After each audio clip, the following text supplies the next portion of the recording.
How to sublimate on 100% cotton with Cricut.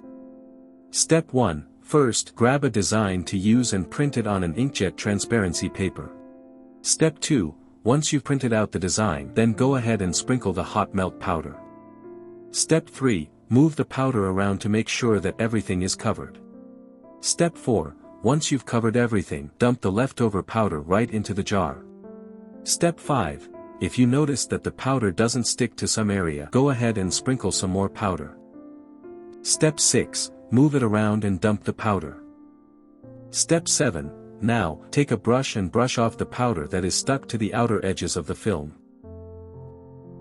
Step 8. Next, grab the film and place it on the lower platen of the heat press with the powder side facing up. Step 9. Let it sit and cure for about 1 minute. Step 10. Once done, you'll notice that the powder has melted into the film. Step 11. Make sure that the powders have melted. Step 12. Next, grab the shirt, place it on the heat press, and then pre-press it for about 10 seconds to get the moisture and wrinkles out.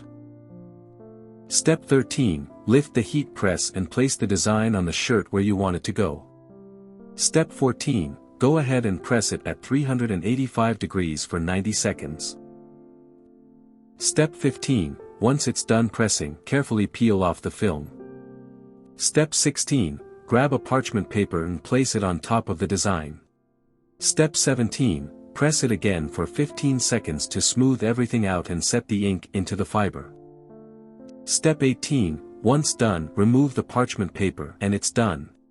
For more such help and information, visit us at www.mannymaker.com or call us at +1 786 866 5932 +44 020 3983 0480.